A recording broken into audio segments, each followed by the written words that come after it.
Hello, my name is Boss, Tekken player and founder of BP. Creating a parody of a tier list for Tekken 8 was a mistake that never should have happened, and for that I am here in front of you today to say, we're deeply sorry. We're sorry. We're sorry. I'm deeply sorry. Sorry. Okay, Alright. so we're doing another tier list again, but for real this time. Yep. Also, just in case anyone still needs spelling out, that apology was completely facetious and I did not mean it at all. I was still just taking the piss. Yeah, same. So, what I want is, usually when you have tier lists, they are geared toward high-end play. And when I say high-end play, like tournament play or like Tekken God Plus, so above Tekken God. And I don't think that's like rational to do because most of the player base is not in that position. Most of the player base is way below us even. And like, I'm decent. I don't really want to call myself good because despite making it to Tekken God with Lee, which, mind you, is way more impressive than some other Tekken Gods, I still make way too many mistakes. And well, yeah, but you can't play perfectly, and I don't think the point is to play perfectly. So I think skill is very difficult to quantify in Tekken because it's one of those games that is very knowledge-based, and when you are good enough at it, you know how much you don't know. Yeah. And that's the problem. But for most players, that's, I guess, even below Fujin. But let's say Tekken King and below, or even let's say Tekken God and below. There is a tier list, I guess, of who you pick and how well you will do based on who you pick. And there are just matchups at those ranks which are just either bullshit or you're actually trying to learn the game. So an honest character would be a character that you're playing and you're actively having to engage with the core mechanics of Tekken.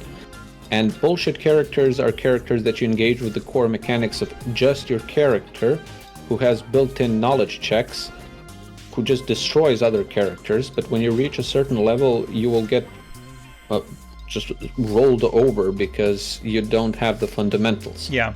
And so since we'll also be throwing out the term cheap a lot, let's try to define it because nobody fucking has a solid definition of it. It means something different to everybody, and that's why I was taking the piss with that last tier list, because I know that it doesn't fucking matter.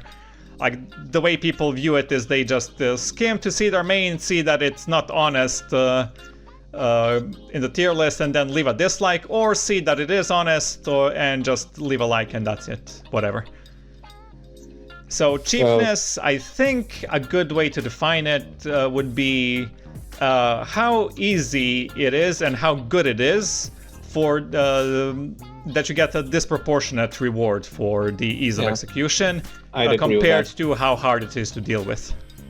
yeah. So disregarding highest level play, of course at like tournament level they are all fairly balanced, because at tournament level you expect everybody to know how every other character works, including their own, at a very deep level. But again, that's not 99.99999% of the player base. It's irrelevant for the most part. If you pick a top tier character for tournament play, it doesn't mean you'll do well. I mean, any of these characters, like no matter how cheap they are considered, it doesn't matter at that level. But I think what matters to people is what they're playing currently. So let's start in the order that we are given in this tier list, and with Jack, I guess. So Jack. So let's do it like this. We put it in OK, and then discuss, and then move it up or down. Okay. So Jack, I think, is actually a very fundamental character. It is. Some stuff might feel cheap, but if you actually take a look at his frames, they're not great.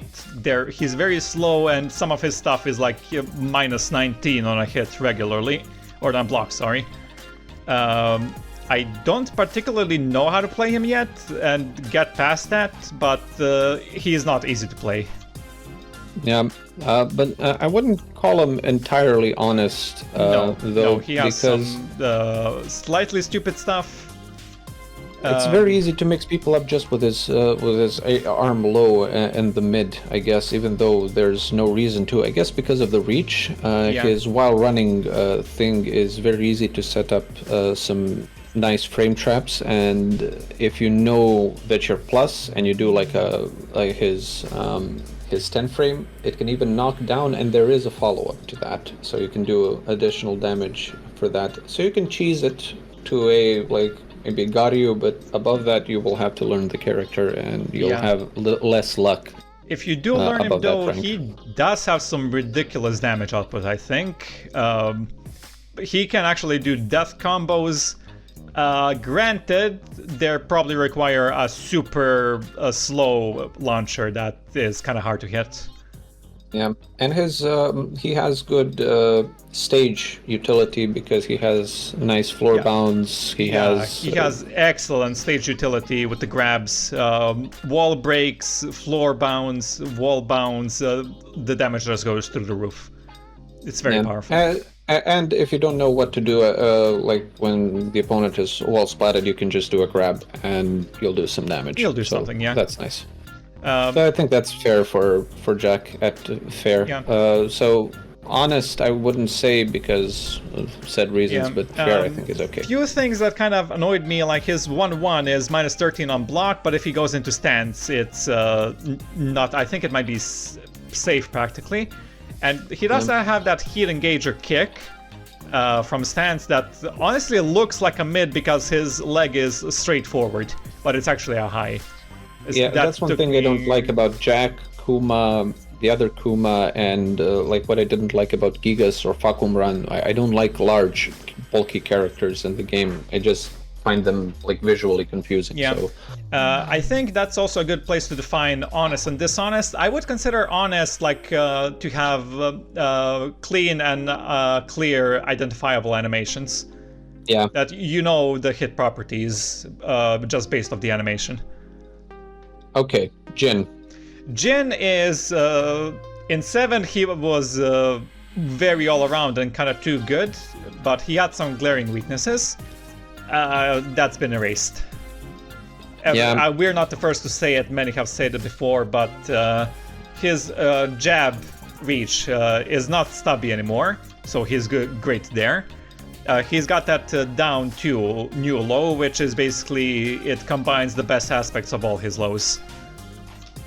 Yeah, and he also has some like even better evasion than he had in 7, which is weird because in 7 he had pretty okay evasion. I mean, it's not Kempo stuff, but it's good. Like he can all of his fucking jumping bullshit, and it's also like he has some nice strings that go low, and I don't know. Low strings aren't really that much of a problem. He does have a lot of safe poking strings. Yeah. Especially at lower levels, his punishes are if he misses a punish, he's safe because at low levels they're not really good at ducking, and it comes out pretty fast anyway. So even if unless you expect it, and there's some lag or you're really on point, you're not gonna fail to punish his missed punish. So at higher levels that's not too much of an issue, and like it's actually kind of a detriment since duck and launch, but at lower levels it's pretty cheap. I think I'm gonna leave him at okay for now, but I might change my mind and put him in fair later on. I might put him in fair. I think he's too good, but I don't think it necessarily translates to being cheap. Yeah, same. Okay, boss here in post, just to clarify one more time, this tier list is not to reflect how strong or weak we think a character is, but inevitably some characters that are actually OP and broken will end up in the bullshit tier. Just by virtue of being too easy to use and getting too much reward for little to no effort. Or as we said, having too much stuff that's difficult to deal with. But we can let that simmer for now. June, I mean, this is very easy. Yeah, honestly, I wasn't taking the piss with that one. I deliberately put her like very early on to made people believe for a little while, okay, this is gonna be an actual tier list before it becomes what I thought was obvious that we were taking the piss. But apparently some people just are unable to identify that even when they see the entire cast. So today I think I watched but I didn't watch the entirety of it because it's 2 hours, and I would rather, if I have the free time for that, spend it playing Tekken. It's June was, I think Anakin did the tier list and put June on sort of like on the hardworking scale, but he was more talking about tournament play, which fine. But like we said, it's not in tournament play. So I played June a bit, and I didn't learn her terribly, but I didn't need to. One thing about June is she can very easily go into her stances, and from the stance she has like very good mix-up options. She can either launch you or do some very nice damage on the low. Does the low counter hit launch? I don't remember. Yeah, I forgot that right now too.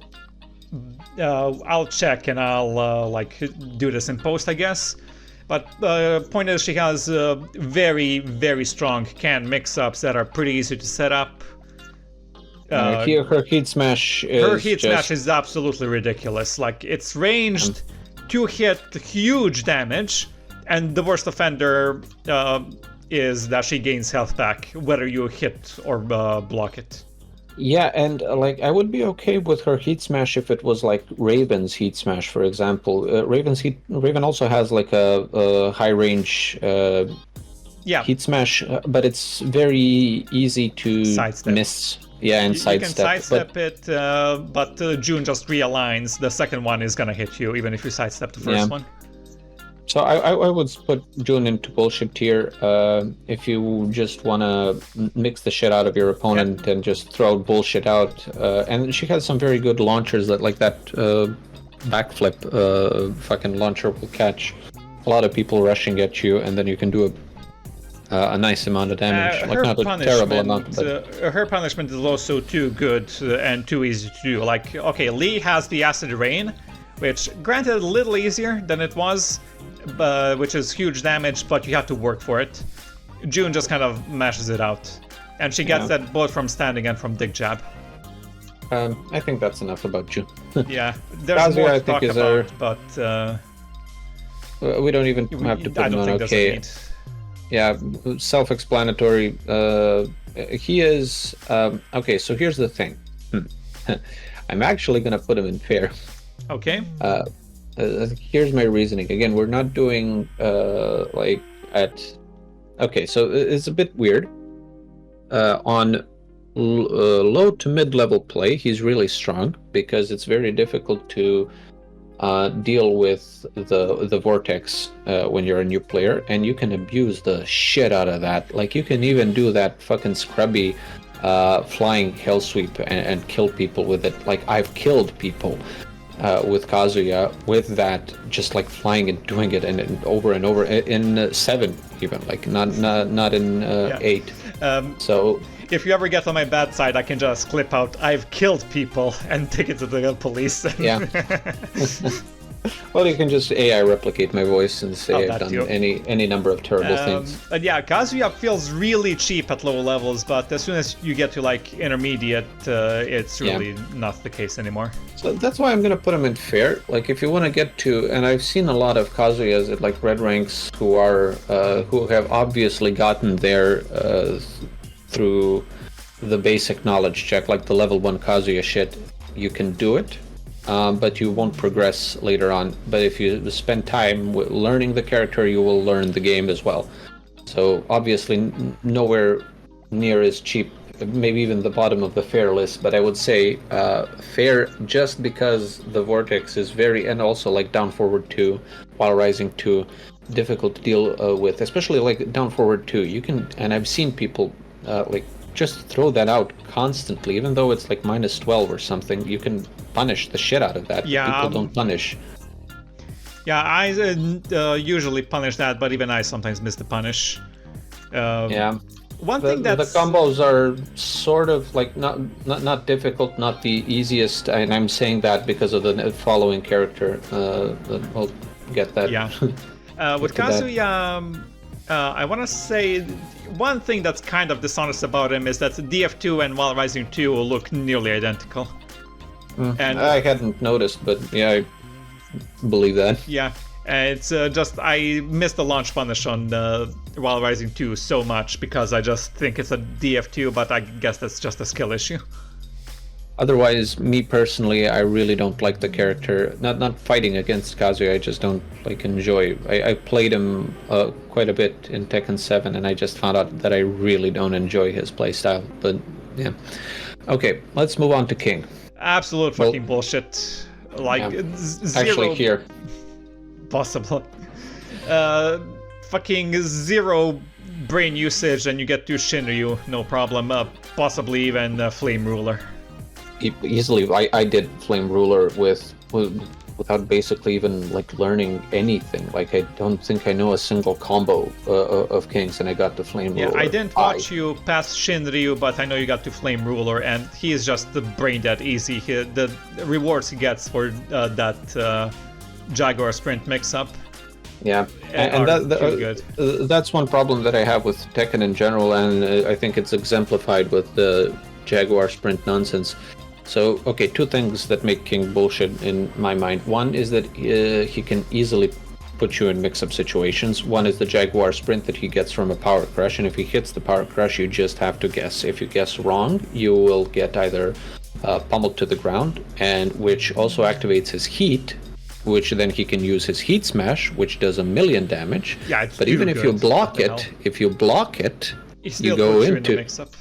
He still puts you in the mix-up, so you have to guess twice. Yeah. So, and you can do a lot of damage, even kill people with just a few things. And the second part is, it requires zero execution, like literally zero execution, to do a lot of damage from launchers with just the grab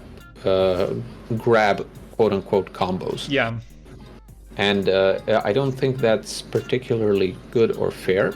What I can say about King, though, later on, is that he is a difficult character to play when you get to people who know what they're doing. Like, this is just not even regarding when... So back in 7 even, but even now, Kings, when they start losing, they just start throwing throws. Seeing if you'll guess correctly, especially the chain throws, because if you don't know what to do there, you just take 100 damage and that's it. That's another thing why King is bullshit now, because throws have been buffed quite a bit. You can't sidestep them. Yeah, you can't step them. Counter hit throws have a smaller break window. 8 frames. I don't think in 7 that they were unbreakable on parries. I can't remember now. Me neither. Crushes, yeah, unbreakable. Parries, I don't think they were. Yeah, and he also has some very good.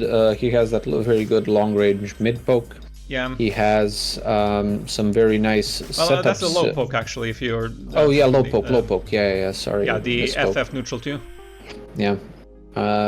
He also has, like, if you don't do that Power Crush for the up forward 3+4 Power Crush, which is -12, but nobody punishes that. But even if they did, it's still -12, and the reward is too great, because you can pretty much, I think, with the 2-option launch, right?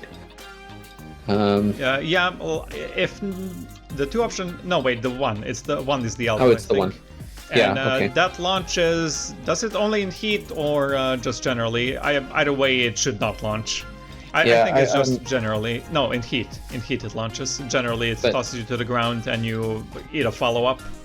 But yeah, if you want to win, you play King. You learn him very briefly. Like I think I practiced him for like 20 minutes and immediately like shot through to Garyu and then played him a little bit. You fucking shot through Garyu when I told you about the Power Crush. Oh yeah, that's true. I didn't even know about the Power Crush. Yeah, if we had the footage of you playing before, I told you that you could identify exactly the moment I told you about it. Yeah. And I was playing against the June, I remember. Yeah. But yeah. Well, that's enough about King, I think. So I guess King players will say, no, he's not bullshit. You're. Oh, by the way, if you don't have a good 12-frame punish for the Power Crush, punish with your command throw. Might have already made a video about that. I don't think many people are aware about that, but you can get more damage with command throw sometimes. Yeah. Next one. This is going to be controversial. I'm going to put Lars in bullshit. The reason why I'm going to put Lars in bullshit is because the lows that he does out of his mix-ups are like minus 12. Yeah, they're pretty safe.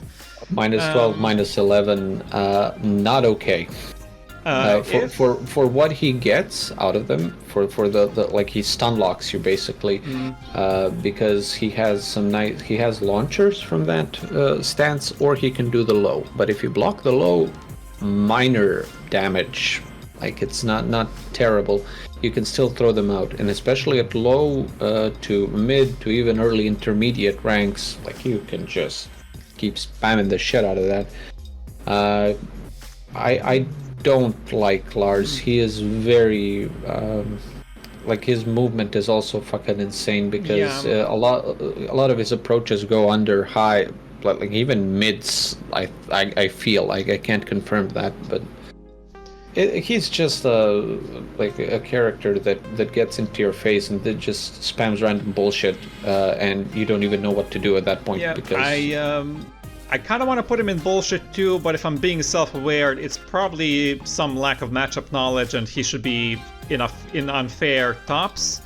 But yeah, I can't really deal with his movement that is just fucking built in. It doesn't take any actual training of movement. You don't need to know how to approach, how to also backstab. You're at Tekken God level. Like it's I'm still talking about like that's like what, top 5%? Like that's 95% of the player base that just has to deal with his nonsense. Like if you're Mighty Ruler and above, you will sort of deal with him, but it's still a chore. He is still one of my worst matchups. I still haven't properly learned how to deal with some of his bullshit. I hate that he just zips away and... Yeah, that's an issue I also have. He's really annoying to play against. Yeah, just generally I feel like fun. it's a chore to play against. Yeah. Which is weird when I heard main man say, yeah, people like Lars. Like, who the fuck likes Lars? I don't know. Who the fuck likes playing against? They've been pushing him since Tekken 6 when he became like second protagonist, or he was the protagonist of Tekken 6 basically. I don't like him. I think his main man is just biased because Lars is Swedish. So, okay, Law. Let's start Law from OK. He's a pretty rush down kind of character. He is kind of dishonest because a lot of his stuff looks like, okay, I've blocked this and now he's gonna take a little bit to recover from that. But nope, he just fucking zips out with a super fast attack. Which is, if you don't have matchup knowledge, that's really gonna trip you up. And it is kind of dishonest and bullshit, but I don't think it's too bad.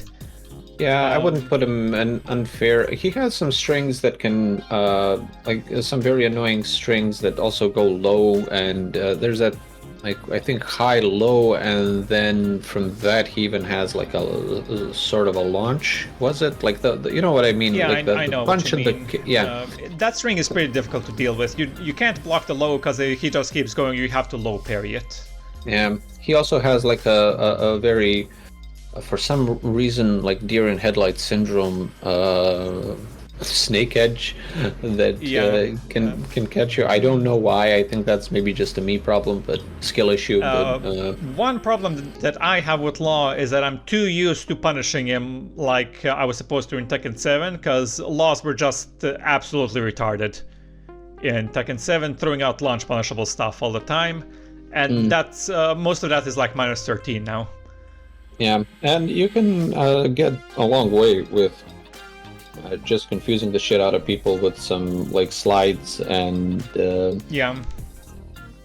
I don't know. I can't say he's fair, but I can't also say he's unfair. So I think he's okay, which is also what I think about Paul as well. Yeah, I've played Paul in the demo a bunch, and in the closed network test. He's pretty okay. You can't at higher levels or at intermediate levels even. You really can't abuse the guard break from heat much. You kind of have to set it up. And he has some pretty standard mix-ups, but if you call him out on it, you can launch him. Well, like he goes into the FF2 1, but he cancels the 1, and then he puts you in a mix-up. But if you anticipate it, you could possibly even react to it with a quick jab or DF1. I think I have before. That's when he goes low and then just stops. Yeah, that he can cancel that too. So yeah. I think it's perfectly fine. His grabs are a bit pretty strong, but he probably needs them because his. So the only reason why I think Paul is a very like archetypal Tekken character, which makes sense since he is like there since the beginning almost, or literally from the beginning. I think he was in Tekken 1. But I can't really say he's fair, mostly for the reason because you have some very nice there's that like low that sort of sweeps you off, and then he does that arm push and that does a nice bit of damage. Yeah, you know what's kind of chip people with that. I know what's kind of unfair about him is that Paul's often like miss the close range demo man. And in that case, it doesn't sweep you off, you actually block the rest, and if he can't push you back far enough, you launch him. Problem is, and this might be only online, might also be offline, he does the low, you try to react to it, you're too late because either of your slow reactions or more likely because of lag, and then because you try to duck to block the first hit, the mid gets you. That's really annoying. And one more thing is that he has very easy damage from his combos. Yeah, they're pretty easy, and like just a death fist. Like if you don't know what to do on a wall splat, just death fist. Yeah, you'll do damage. And a lot of his punishes. Thankfully, this is slightly less bad than it was in Tekken 7. But a lot of his punishes are also like the mid-high safe, and you have to duck to punish it, but it comes out pretty fast. So at mid levels and below, or even higher if you're not familiar with the matchup, it's kind of hard to punish. Well, I'm looking, so sort of like a bit of an intermezzo. I'm looking at a character we'll have a disagreement at very soon, and I think you'll be able to anticipate who that is. But let's move on to Nina. Nina, I think, is our first unfair character at this place. So, quick rationale why. She has, and I played a little bit of Nina and had like immediate success. Like I went into Nina deliberately, like I just went into ranked directly from Dominator rank. And immediately ranked up to Orange, basically, like within a few games, because she has some very nice strings that are very confusing to deal with if you're new and you don't know what they look like. But on slightly higher levels, her pressure is difficult to deal with. She has very good. They're not mix-ups like June's mix-ups, but they are like she can do setups, very good setups. She has insane chip damage from fucking heat, like with her fucking pistol bullshit that sends you flying to the other side of the stage. But also, if you block it, she at range does an insane amount of chip damage, and it's very confusing and difficult to deal with. I don't doubt that Nina at higher levels of play is a difficult and fundamental character. Nina players, calm down, but like I do think she's a generally unfair character up to maybe blue, let's say. I think blue would be a good cutoff point, because after that people will learn how to deal with her nonsense. Yeah. But thankfully, some of her strings have been toned down compared to Tekken 7. Like the string that ends with a mid, that it used to be plus some block. You had to sidestep, and that was pretty difficult. And it still catches you sometimes, I think. That's actually minus on hit now, so that's finally good at least. She can't do that vortex bullshit from 7. Yeah. So she's definitely not as bad as she was in 7. So if she was actually still don't a 7 hate playing against Nina too much. I mean, but I still don't enjoy it terribly. Right, yeah. I haven't tried Nina at all. I do know that some of her stuff is not easy to pull off. And she does have the similar mix-ups in the timing with as Lee does with the cancels and everything. But there she does have some easy mode bullshit that's very difficult to deal with if you don't know the matchup.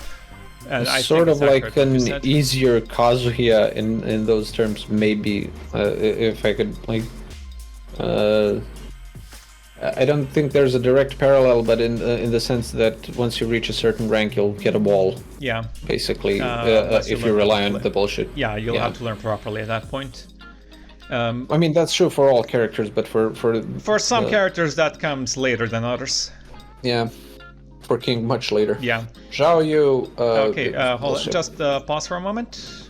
Mm-hmm. So then, Xiaoyu. Fucking bullshit, honestly. Yeah, no need to deliberate too much. I haven't changed my mind on that. The Art of Phoenix that crushes highs, evades a lot of mids, and even she moves to the side a little bit when entering it, so if your low is linear, it's gonna dodge that too. She's dodged so many of my down threes with that, it's stupid.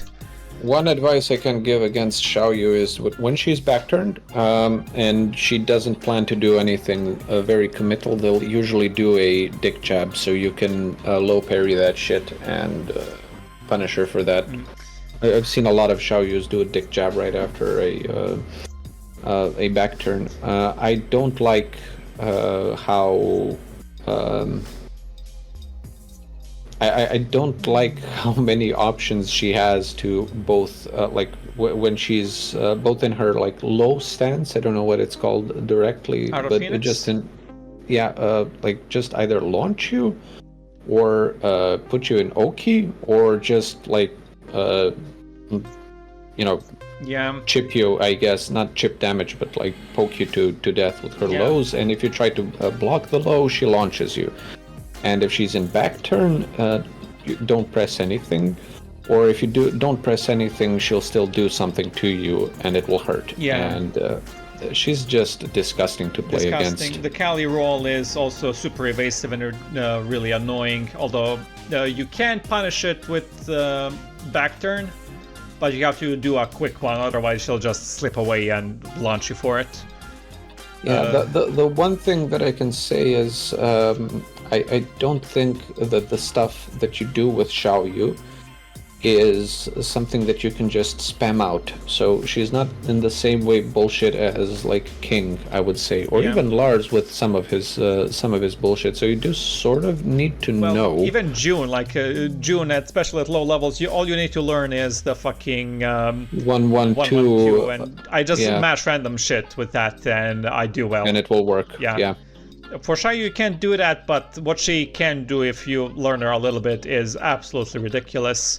The heat smash that on block puts you in a very difficult mix-up.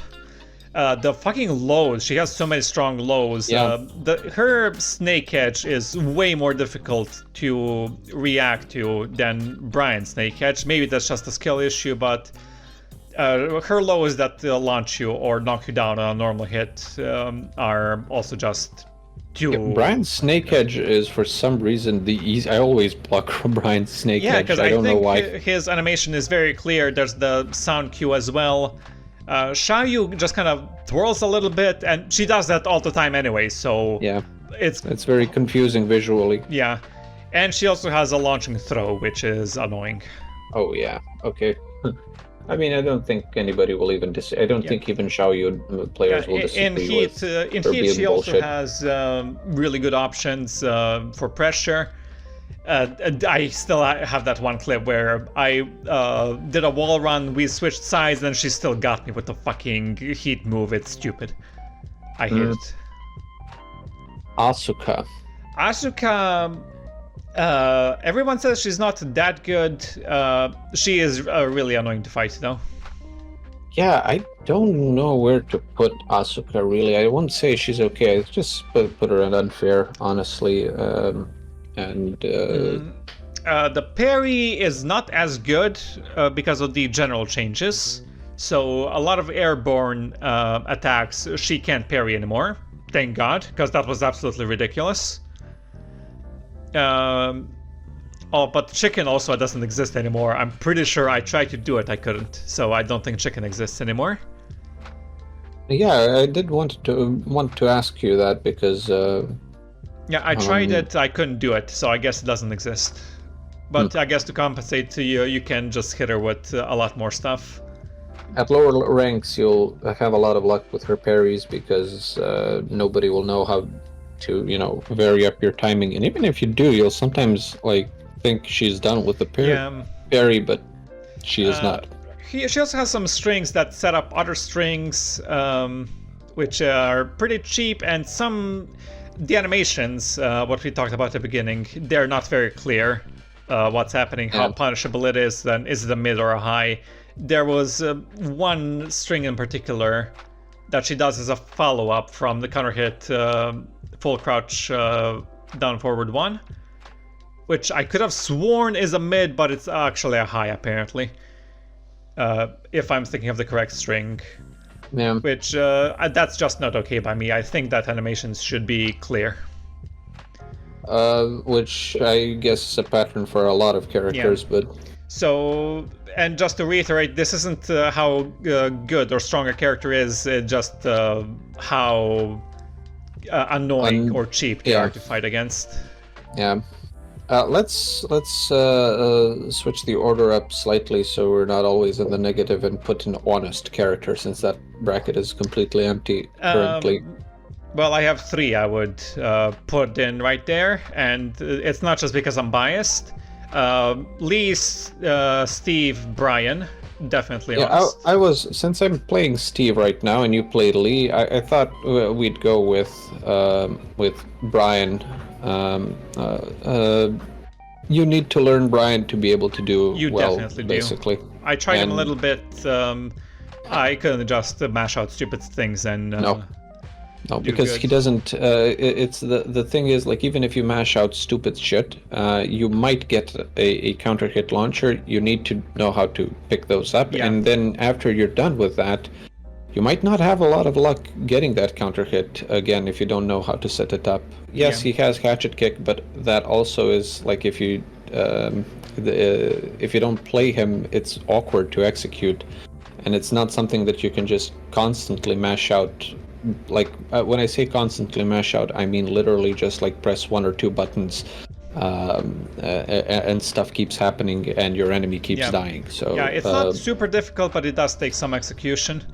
A minimum, but it still takes more than pressing 1 button. Yeah, it does. I think that's the main part. Yeah. You definitely need to work for Bryan. His strongest stuff is on counter hit, so you need to really condition your enemy and have their timings down to make full use of it. And he is a monster at the wall, but that also takes execution. And the unblockable that wall splats you. Well, it's blockable, but it wall splats you anyway. Even on a hit, you can do a quick move to get out of it. And if you read him or even react sometimes, maybe, you can launch him for it. I was really taking the piss last time, but it's a perfectly fair mix-up situation. Yeah. It's just something you have to be aware of when he has heat. But I do like Bryan, and I do like fighting him. Yeah, I love whenever I get a Bryan. I know that it's always going to be an interesting match because it's just going to be fundamentals and testing each other's willingness to engage or spacing and approach and all the good stuff. So, yeah, big thumbs up for Bryan. Yeah, I very much like the character. So I'm going to do also a little bit of, let's say, friendly fire and do Reina, my previous main. She is not honest, and while I would like to put her in fair, I think I'm going to put her at okay, and I have several reasons for that. The thing about Reina is, on the onset, when you just pick her up, it might seem like and like later on, definitely she is a difficult character to play because people will call you out, and that's the best thing you can do against a Reina. And I've seen a lot of Reinas, and this is the reason why I'm sitting here to okay, because I've fought a lot of Reinas recently who are even purple rank, which amazed me because I remember in 7 meeting purple ranks, and like those motherfuckers knew what they were doing. Now it's like for purple rank Reinas, some which I've seen throw out Manjigeri just like randomly, even though it's punishable because they're not used to people punishing them, and it's a very good move that just launches you, does a nice bit of damage, even though people do the less optimal pickup, the forward 2-3 pickup instead of just like doing an electric, because that's more difficult and you can drop that.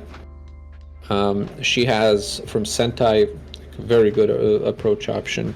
People rarely, some do, kudos to them, are very good at like duck and then punish you for that if you go into Sentai 3, or they know what to do with like your Sentai 4 pressure. But you can also like do a lot with just Sentai into 3+4, and once that hits, like you just do a forward 4 DF1, and you can do a lot of like nonsense if they're at the wall and like the opponent doesn't have any particularly good low defense. Like you can terrorize them with the Hell Sweep because it puts them in a mix-up, and they won't know how to deal with it because they'll either try to contest it and eat the 2 option, or they will stand and look at you and take the unblockable, or they will duck and again eat the 2 option, or they will eat the Hunting Hawk, which will continue her offense. And she has easy tools to overwhelm her opponent, but she's definitely not an easy character to play. But I can't say for like a lot of parts she would feel fair. I don't think a lot of people will enjoy playing against her because of how like annoying her fucking lows can be, how easy it is for her to approach you, how easy it is for her to launch you in a lot of situations. So like I've had success with Reina. I like playing her, but I dropped her for I guess several reasons, one of which is that I think she facilitates some bad habits because of how successful they can be, basically. So I would have loved to put her on fair or honest, but I think she is okay. Well, I can't really add too much to that. You've played way more Reina than me. I've had some pretty good Reinas against me, but a lot are, not good. A good Reina is very good.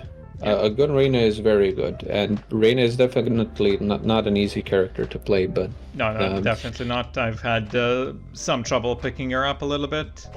But she also like can overwhelm lower level opponents, let's say, with very basic tools, and the F4 is looks scarier than it actually is. It's only +2 on block. Wait, you mean the F4, not a down forward 4? I got confused for a moment. Like, wait, what was the F4 again? The jab strings, you have ways to get out of it. A lot of her stuff is very punishable and committal. Yeah. And she can very easily overcommit, but she can also, if she knows how to apply her pressure, it's very difficult to get out of it. And this is for like more higher level Reinas. And I do like playing against Reinas when they know what they're doing, because then you'll have a fun match. Yeah. But if it's just like I hate seeing bad Reinas, which I'm sorry, but it's just like stop throwing Manjigeri out every moment. Stop trying to also use like down forward 3. I could easily like put in some clips of our first sparring session where you're just where I constantly just ducking keep and throwing carrying. Yeah, well, because it works so well, but I shit you not when I mean keep throwing out Manjigeri, I mean throwing Manjigeri out just in neutral, randomly. I don't mean just ducking and then Manjigeri. That's proper use. I mean literally just throwing out Manjigeri. Yeah. It doesn't make any sense. Yeah. Because if you're not careful in your approach, you can get hit with it. I mean, it's minus 14. Just be careful with how you approach and it. the range is okay, but it's not incredible. Like, all you have to do is just carefully step forward or like run in and then stop. She does that with super long recovery launcher. Yeah, I fought I think I fought 5 Reinas today, and out of the 5, I think 3 just kept and these were like late red and some purple ranks who kept doing that. Stop doing that. Stop also using full crouch down forward 3 randomly. You're insane. That's launch punishable. Just if you want to do something like that, just do the Manjigeri. At least it's not launch punishable. So, yeah, but that's, I think, a testament to the fact that a lot of them get away with that bullshit. And, that's basically all I want to say about Reina. I like playing her, but not as much as the Steve now that I've picked him up. Yeah.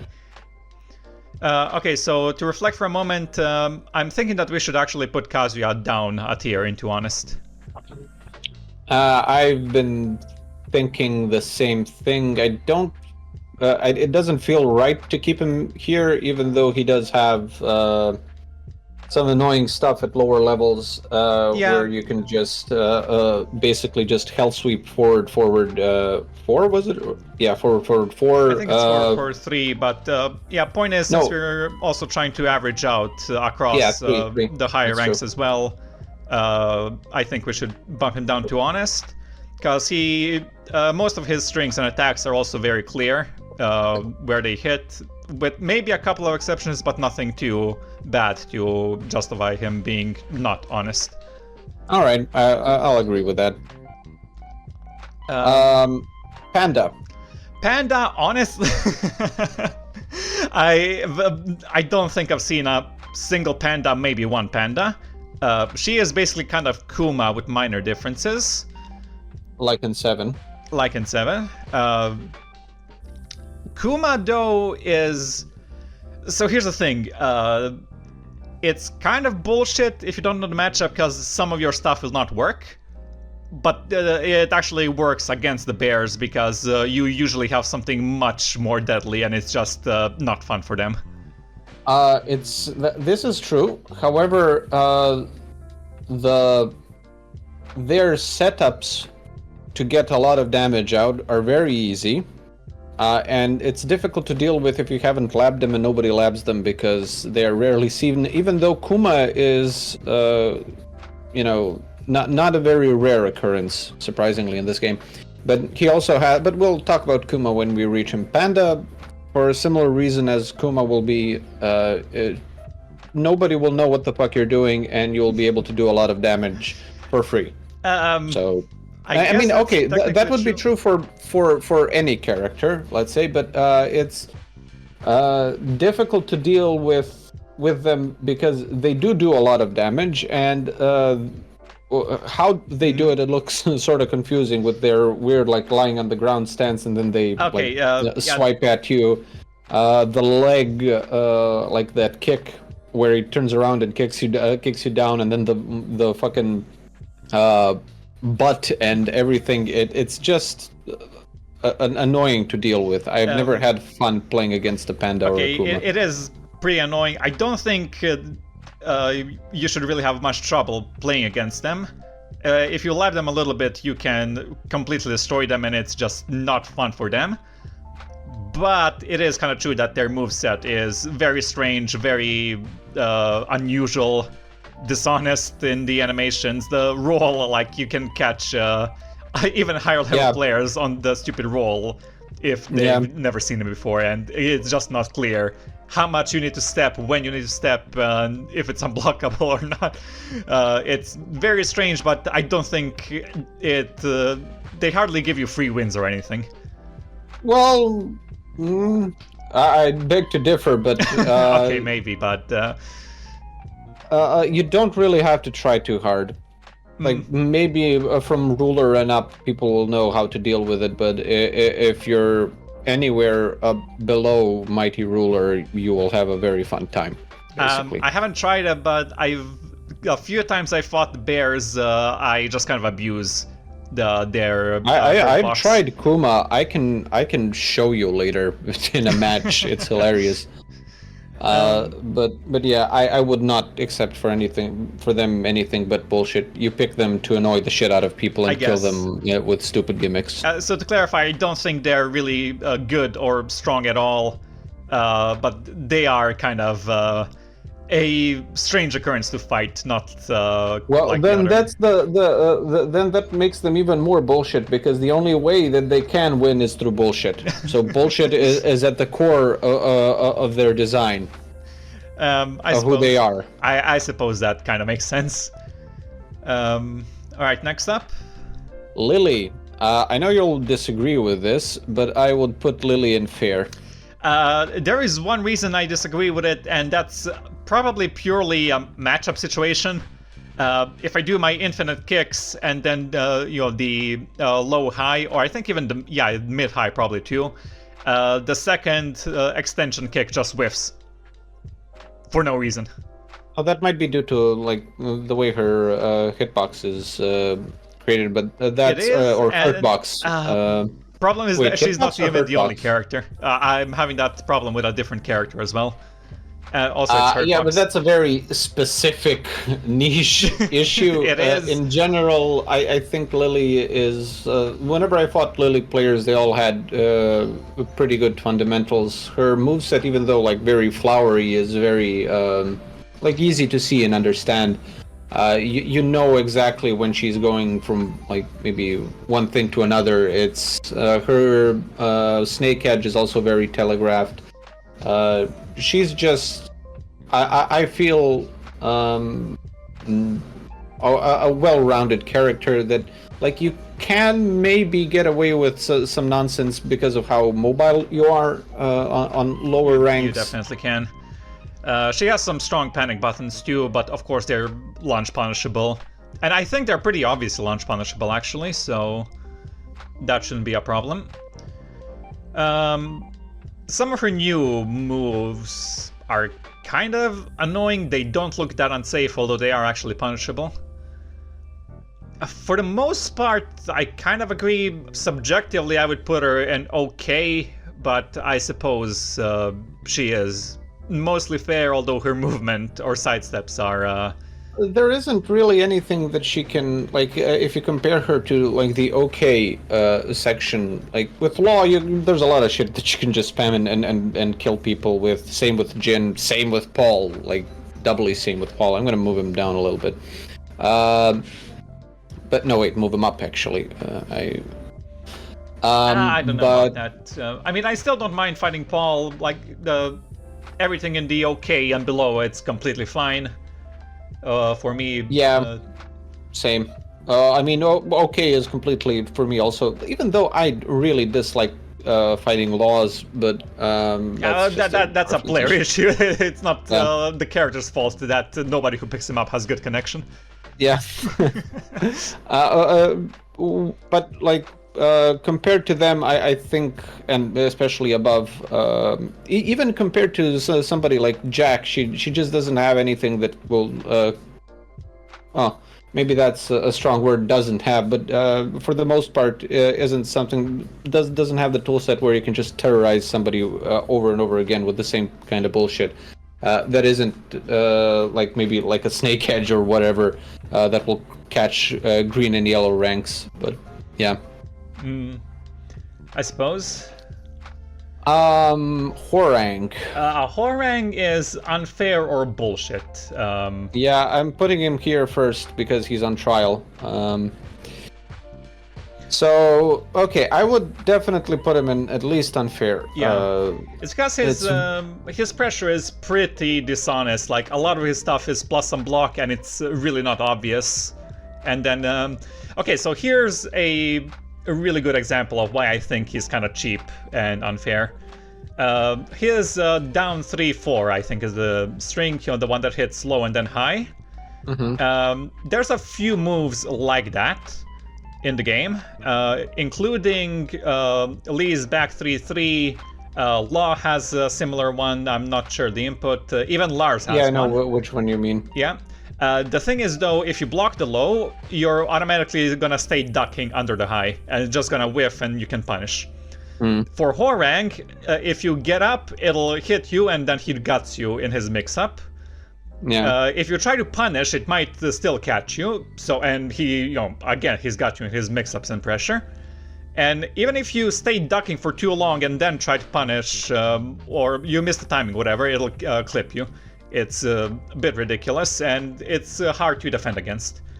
Yeah, generally very hard to defend against Hwoarang. I mean, I wouldn't say he's in like bullshit territory, because you do need to know know how to apply his moveset correctly, and he has a huge moveset, and he has a lot of variation in stances, like depending on like is he turned this way or the other way, and that's just that one the stance that has two variations. Yeah. So you won't be successful with him unless if you don't know him.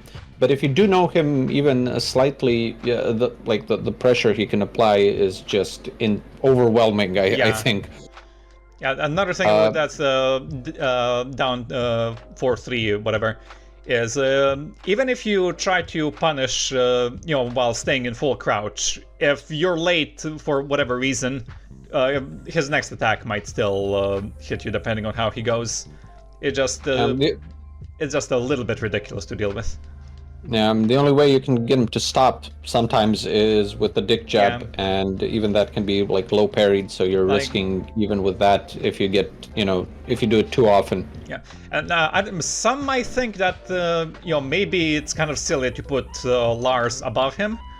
Honestly, I'm having a easier time beating a Tekken King or Tekken Emperor Hwoarang, while then I'm struggling against. Oh, okay, I can justify that very easily, and that's with exactly what I said. Is that you need to know Hwoarang at least slightly to do anything with him. With Lars, all you have to do is like fucking jump everywhere, slide in, do the low, then maybe you'll launch with the mid instead of doing the low, and it's kind of delayable, that stance that he gets into. Like, you can just spam people to death with it.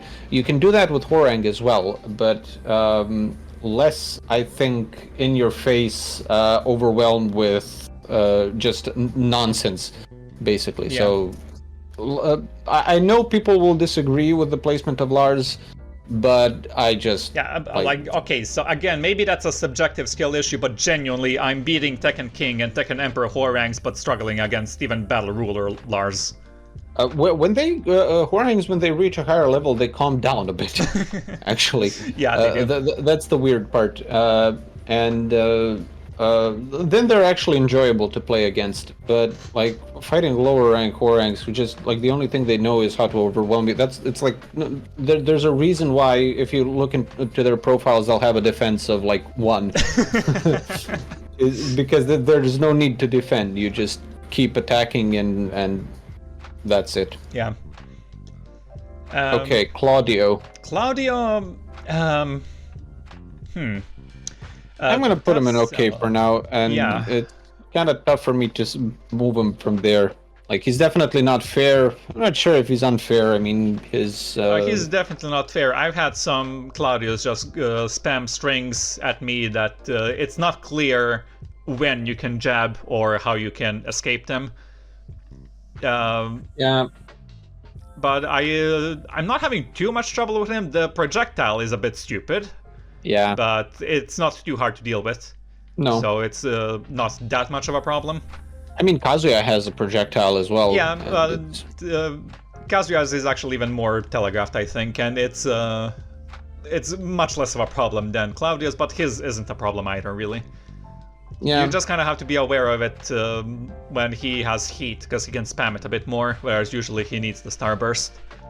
Well, with Claudio, what I noticed mostly is a lot of people just like try and piss you off and then hop kick in place and hope you'll walk into it. That's actually what's really gonna keep him away from fair for me, is that hop kick is incredibly fast, has infinite range. Okay, yeah, well, very long exaggeration, range. but still, it's it's a huge range. It evades highs, of crushes lows like any hop kick. And it honestly looks minus 14 or even minus 15. Maybe that's just the animation for me that trips me up. I know it's minus 13, but it's I don't like the hop kick. It's stupid. Wow, okay. It's standard for hop kicks, but I don't like that hop kick at all. Yeah, me neither. And it's mostly what people try and the same as like for Hwoarang with his like that. What was the move called? You know, that kick, like the very high up kick where you just see some Hwoarangs piss you off slightly and then back away and keep doing that kick in the hopes that you'll get launched. Yeah, so it's not like unique to Claudio. Yeah, and for Hwoarang that's also a very easy launcher, because like he's already holding back, so just press one button. When you see them whiff, it steps forward, has great range, and you launch them. Yeah. Yeah, I don't have too much else to say about Claudio, honestly. Yeah, I haven't seen too much of him, and I'm not particularly interested in playing him either. But yeah, me neither. He's mostly okay. Just you need a little bit of labbing to get some of his ridiculous strings down. Azucena, you'll disagree with this as well, but bullshit. I don't really disagree with it. I think the while running just carries her into the bullshit alone. The while running 3. Just that, yeah, just that. Even though it's steppable, and it's barely steppable. You need to step the first one and duck the second one. It's absurd. You can completely, if you sidewalk, you can get behind her. And I've done that a number of times, and it really catches them off guard. And a lot of her shit is actually steppable to the same side. So it's very useful if you want to fight against Azucena to just, if you get blown up by Azucena, go into the replays and then try to step and dodge her shit, and the next Azucena you play against will be very surprised. But she also has annoying mix-ups from her stances that she can very easily get into, and then it's just a guessing game. And it does, like, she can do a lot of damage from those. She can launch you, she can poke you, she can do whatever the fuck she wants. So yeah, the mix-ups are pretty easy to set up. Yeah. She doesn't really need to utilize the evasion of her stance a whole lot to trip you up, which I think works against the character. She would be much more interesting if she needed to use that more. You mean like sort of like Steve's weaving, Azucena just has really good range and strong strings. You need to know how to, duck them and punish them to really challenge Azucena. Otherwise, she's just gonna dominate with safe strings quite a bit. Yeah. You'll have an easy time if you're playing her. Just play like I think you'd need an hour in training mode, just figuring out her like best tools, and you can destroy a lot of people. Yeah. For a very long time with them. I picked her up in the beta, and pretty soon I was just destroying people, unless I tried to be super fancy with the stances, which I didn't understand fully yet. But I just stand back, punish with F3-2 while running to get in, set up mix-ups with FF3 plus 4. Yeah. She's just pretty easy to utilize and to set up her mix-ups, and again, the while running is... Your ad block is up to date. Thank you, ad block. That was very useful. But yeah, the while running move, you have to work too hard to counter it, and it's too good. You have to, and there are situations where you can't. If you're up against the wall or near a corner, you can't like it's very difficult to dodge there, and there's nothing you can do except eat it. And in heat it does chip, and it does chip a even nice bit of chip without heat even. So. Oh, it does. Yeah, that's even worse. Yeah. So yeah, definitely like bullshit tier, no question. Yeah. And speaking of bullshit tier, Raven is not in it. I'd put him in unfair, even though a lot of people would say he's okay. The reason is, again, I think his, that stupid ass ninja stance he does, where he can either do a slide or he can hit you over the head with it, or I think he even has a launch from that. Very easy to get into that, and if you wanna piss people off, like I mean actually like really piss people off, play Raven and you will piss a lot of people off. I've never had so many matches rejected as when I played as Raven. Obviously just purely abusing his bullshit. It's kind of funny if you're Raven and very frustrating if you're not. Also on higher, if you're on higher levels, it's not that much of a problem, but he also on higher levels has some nice tools like that one frame parry. Yeah. That gets him out of any kind of trouble. It really does. It's kind of like a flash, but less punishing for the opponent in most situations. But again, it starts up faster than the flash. So like it's one frame. It's one frame. Yeah, like I parry his punch, and then I try to do the guaranteed follow up, but no, he just teleports out of it. So, just delay and then launch him or grab him from behind, but then I have to guess twice. I already had to anticipate the punch once, and now I have to do another guess. It's I really think there are situations where he'd end up, if he does that on something that he maybe didn't deserve, a parry, he'd end up in front of you back turned, and that's not a good place for him to be. He's not Xiaoyu. Yeah, so at least, back turn. Unless you can control where you teleport. I think you can't. I haven't tried.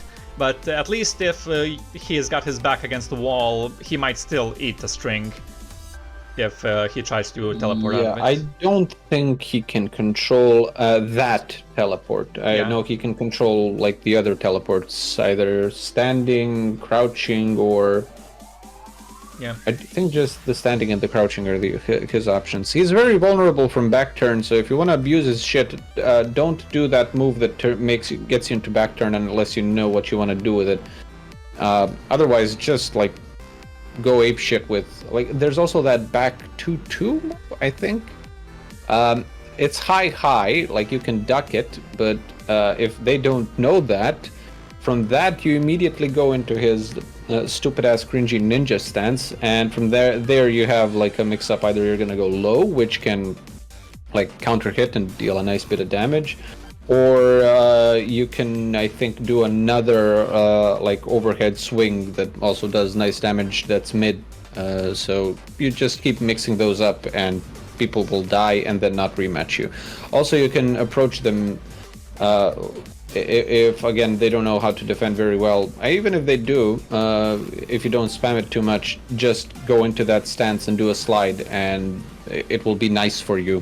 And it's a counter hit launch, that slide as well, so if you can do the combo from there, and I mean if you practice it for like I don't think 15 minutes. In that situations the slide is very good. He has better approach duels, but point is that he takes significantly less effort to play than he does to learn how to deal with.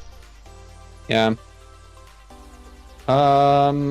What else? Well, yeah, I guess I don't know actually what his other approach tools are. I've mostly just like can slide in and then just keep up the bullshit he has that until kind they of die. cartwheel thing, which has a pretty good hitbox, and then it goes into low. If he clips you on a normal hit, he'll launch you.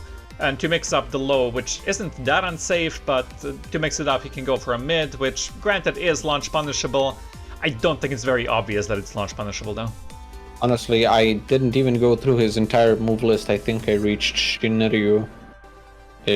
Shinryu, I think it's Shinryu. Yeah, well, I think that's as good a metric as any of for which character is unfair. Like how easily you can just pick him up and do reasonably well. Without any Devil practice. Jin.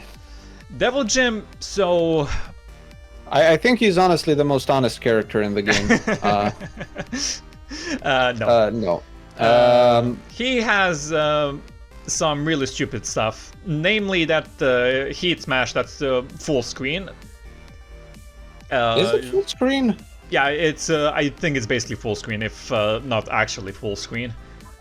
You just cannot play when he's in heat, because if you press forward for 1 millisecond, you risk getting hit with that. And even if you block it, he's got you in a Morning Crow mix-up. That's yeah, you can't I'm step trying it. You to think of reasons. I'm trying to think if we should give him the benefit of the doubt and keep him in unfair, or if he's in bullshit territory. You can absolutely get like since he has that. So a couple of things, and if you have a minimal like fundamental skill, you will like do terrible things with him, especially like against players. I guess like mid-rank players, even early higher level players. If you know how to sidestep well, launch and just do 1,000,000 damage. He has health sweep launches. He has good pressure, good pokes. He's just a like. Yeah. Obviously, he's not. He can't be too terrible because he's still a Mishima and it takes some execution to do. But the Hell Sweep is significantly higher reward than other Mishimas. He like launches you. It's not a full launch outside of heat, but it still does a lot of damage and carries you towards the wall. Yeah, like in 7 as well. Fun. Yeah. He's got some. He's got some charge up move that has really deceptively long range. It tripped me up when I first saw it in ranked. Oh, I think that's down back 1+2. Yeah, down back right? 1+2 it is, and it you have to time the step to step it, otherwise it realigns. It guard breaks, which is annoying. So if he can control the spacing at the wall, it's a bit hard to deal with. Also, his flying bullshit is very annoying. His flying bullshit is annoying, especially until you lab him out a bit. That hop kick, even if you block it, he puts range between you. So if you don't have an easy punish, I do, so it's not as bad. If you don't have an easy punish, you have to work a bit harder to punish it, otherwise it whiffs. I don't have a punish, so that's fine. But the problem with the hop kick is what I wasn't taking the piss with that last time, is same with Claudio and a couple others. It kind of evades mids as well as lows. And not mids, highs as well as lows, but I swear it did sometimes evade my mid as well. Maybe rollbacks fucked you up. Possible. I mean, I won't play the devil's advocate here. I mean, I still like. I'm tempted to put him in bullshit, but I don't think he is at the level of like King or Azucena. No, probably not. Or I'm still feeling kind of bad about putting Lars in bullshit. Maybe that's my personal animosity towards him. Maybe unfair. Okay, I'll bump Lars down. Not that low. Okay, yeah. Well, this like the order within the actual lists is not relevant. So most people consider it relevant. Well, then what's the point? Then you can make tier lists for tier lists. then we can do like a bullshit tier list where we just take the bullshit characters and make a tier list of them, of like who's the most bullshit. Like you can go very granular, but fine. Let's put him somewhere. I would put him above Hwoarang, and maybe that's a subjective thing, but I definitely put him above Hwoarang. Devil Jin is, if his Heat Smash didn't completely prevent you from playing the game until it runs out, he would not be that bad, even though he would still be like annoying to deal with. My issue with that is that I usually, when fight these types of characters that have very terrifying like heat mechanics, I like to wait them out and try and just like defend myself and dodge. But the problem with Devil Jim is that his Heat Smash is near instant and full screen, so you can't and his approach is very good. Yeah. So he can approach you very easily and catch up to you. He has another Heat Smash where he flies towards you and it's a high on unblockable, unbreakable grab. which is also really annoying to deal with. Yeah. And if you don't really want to duck it, because he threatens you with his other Morning Crow stuff. But you have to. You have to be aware that he's probably gonna use the Heat Smash. It's just too annoying to deal with. And yeah. There is a case for him being bullshit. I don't know if this is entirely scientific. But you have noticed just how many, even mid-level, like even the purple rank Devil Gym players are absolutely fucking retarded. Yeah. Like, there has to be something in that character that carried them that far, because they have no idea how to play. They just keep missing, they keep spamming launch punishable stuff. I don't know what is it about Devil Gym players that makes them so stupid. Of me one-jabbing a Devil Gym to death, and it was like a relatively higher mid-rank Devil Gym. I think either early purple, where I just jabbed him to death. Or something like that. I was just spamming one single move and he kept getting hit by it because like he couldn't take a millisecond of not pressing buttons. So, yeah. Yeah, there is something about the character that carries scrubs. I'm not entirely sure what it is, but they are just really stupid and get completely destroyed with anyone against anyone who has half a brain or slightly knows the matchup. Yeah, let's bubble him up.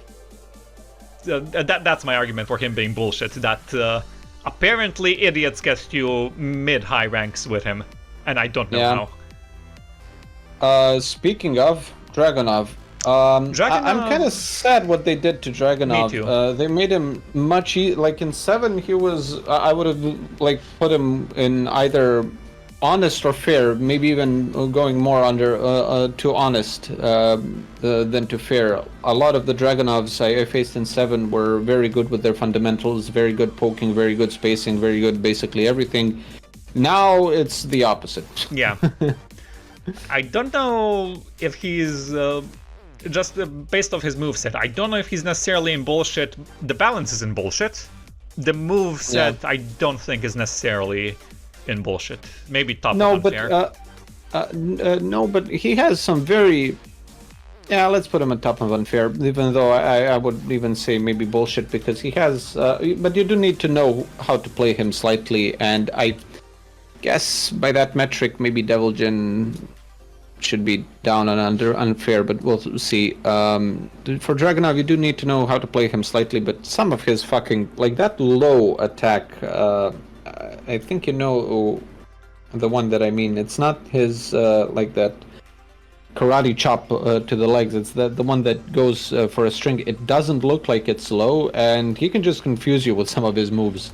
There, he can impress you very easily with his simplified while running too. His heat smash is very good. He's just terrifying to fight against, especially if he gets you to a wall, which he will. Yeah, because like even if you block his heat smash, I think. Far, yeah. I don't know. So. Maybe he is bullshit, and I'm just not having too much trouble because I know the matchup from 7.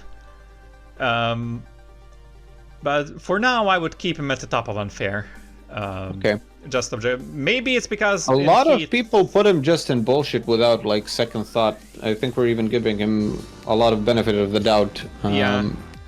But I would keep him in unfair simply because you need to maybe spend 2 hours in practice mode as opposed to like King, who you can do in like 15 minutes. I might bump him up.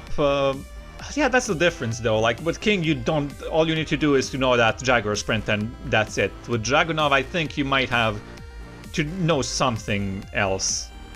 So be aware of the weaknesses in your strings, how they can be countered. Yeah. I mean, that's the same for Devil Jin as well, but... Yeah, but Devil Jin's heat smash is absolutely ridiculous, and he can make some stuff that was unsafe safe with heat that are just levels up his neutral game so much you really can't play until it runs out anymore. Yeah, I think they call him when he's heat the final boss of the actual final boss of Tekken. Tekken Online. So I think there's good reason for that. Kuma is I don't basically the same place as Panda. Yeah, they're interchangeable, even though he's a bit more bullshit than Panda because his heat is better, basically. So, like, he gets a fucking electric in heat, and an easy one at that. He does. Maybe I'm just giving him too much of a pass because of his terrible hurt box and because I think it's funny that he's doing electrics. Yeah, but like same shit with Panda, but just he's a better version of Panda. Yeah. Basically, and I don't want to spend too much time on the Bears because nobody gives a shit about the Bears. Even the Bear players don't give a shit about the Bears. Leo, I would definitely put in unfair. Unfair? I was gonna put him in okay. Really? He has some strings that are, and the stance pressure from his is annoying to deal with. There is no real indication. I think the rewards are too good. He has that FF434 that I mentioned in the parody tier list, which is true. Like it's mid-high, but it jails, so who cares?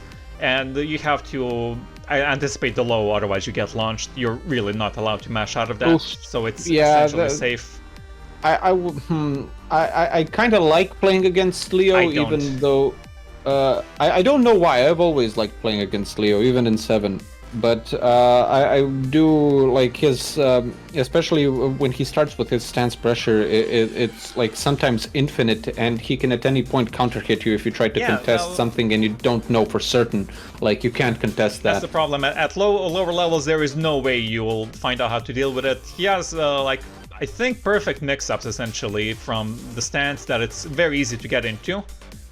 Which is something you've experienced playing Raven. I think you would have the similar experience with Leo. That you just easily set up that stance mix-ups, and it's very strong.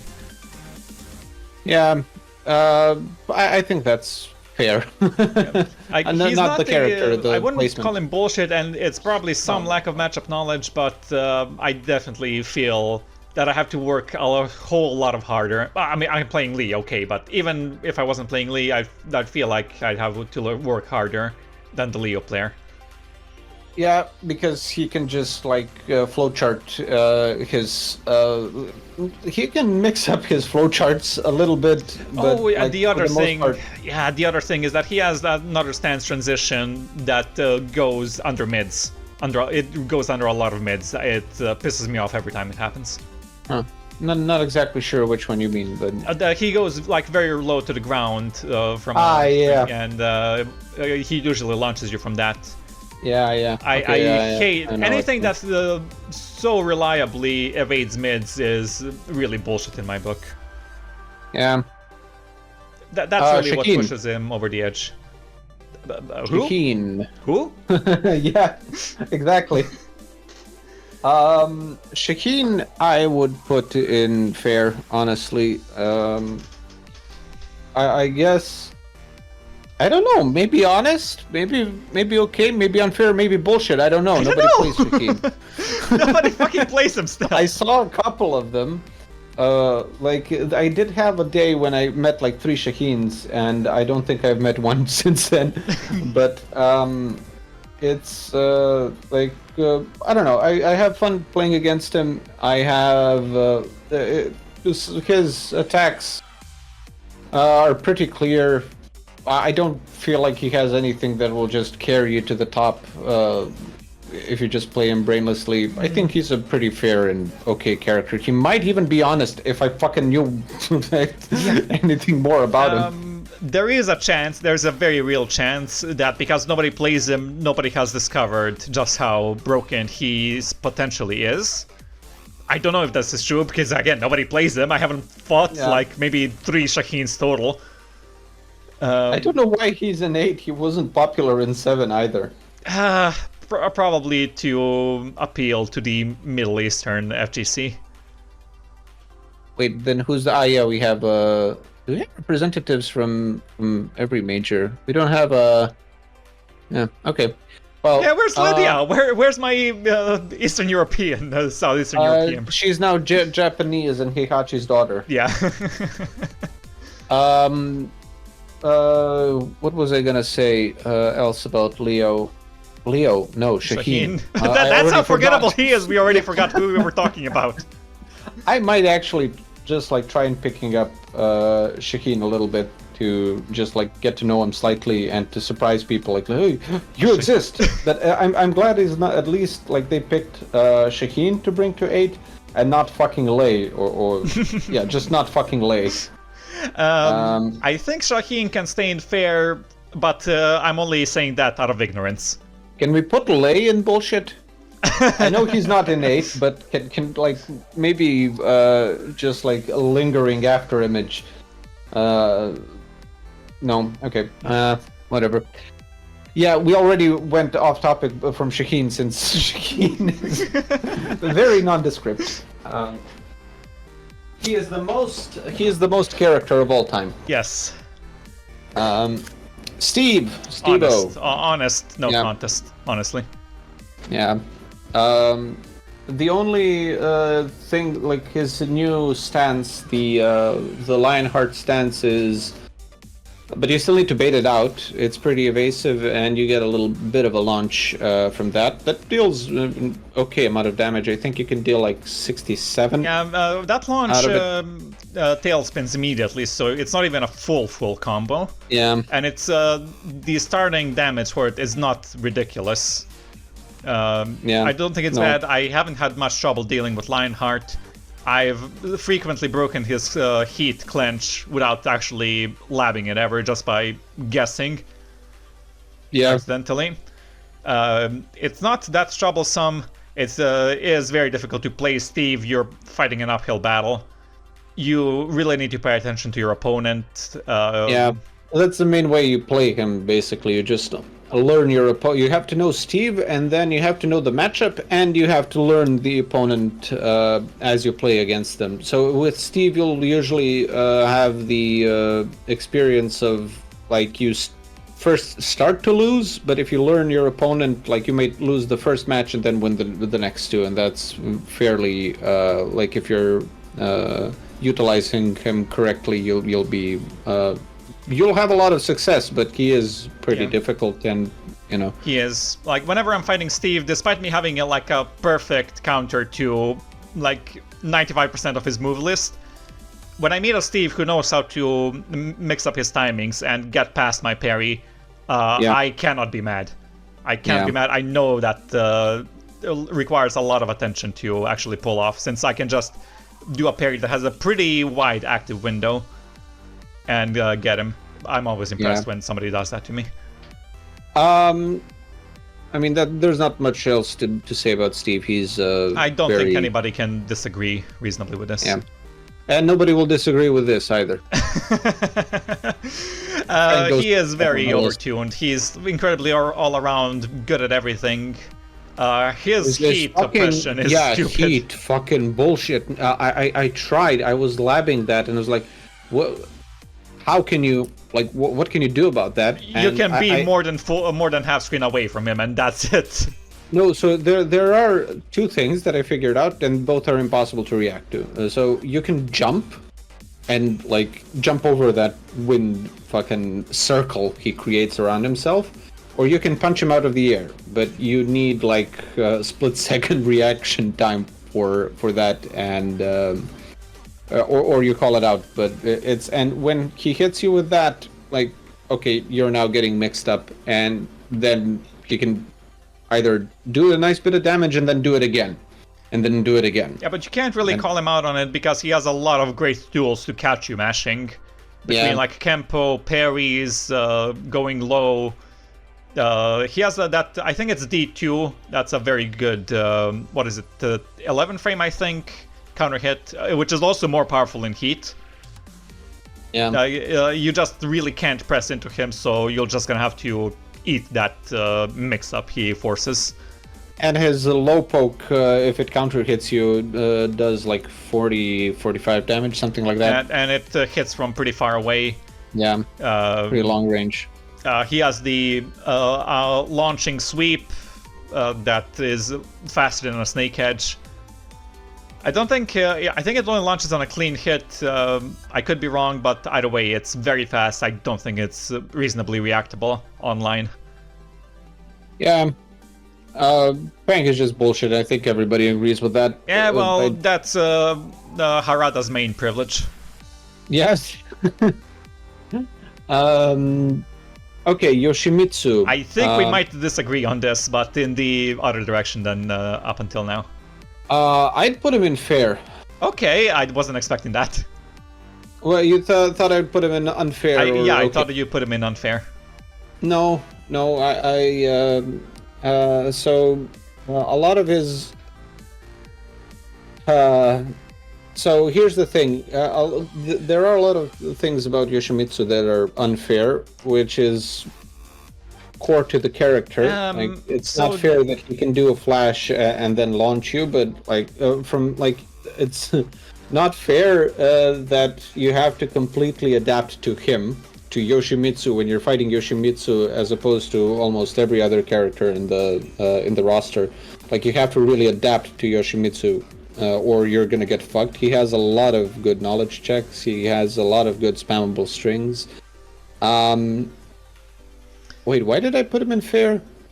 There is stuff that maybe if the list was named differently, I would be more clear about putting him in there. Some of his new stuff is a bit difficult to deal with, like that helicopter spin. Yeah, that can fucking grab you, or it can it can do a bunch of shit from there, and it's kind of difficult to deal with. Not the stance, the actual attack from that where he spins. Oh yeah, So that's kind of stupid, because if you block it and then try to duck, I think the last hit will get you. I think so. Yeah, I think I was clipped by that. Yeah, I think it's a similar story the other way around. I can't remember off the top of my head if I have ever had that happen now, but I definitely remember like blocking and then trying to duck, I think, and getting clipped. It creates a good situation for him on block, where he can flash you, so you can't really try to retaliate. Yeah.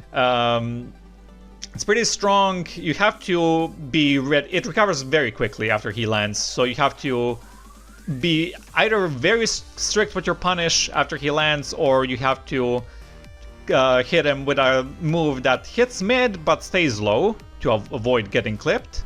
Or at the very end of the third spin, you have to float him out of the air, which again is less damage than should be. Yeah. Flash, basically you don't have frame advantage against Yoshumitsu.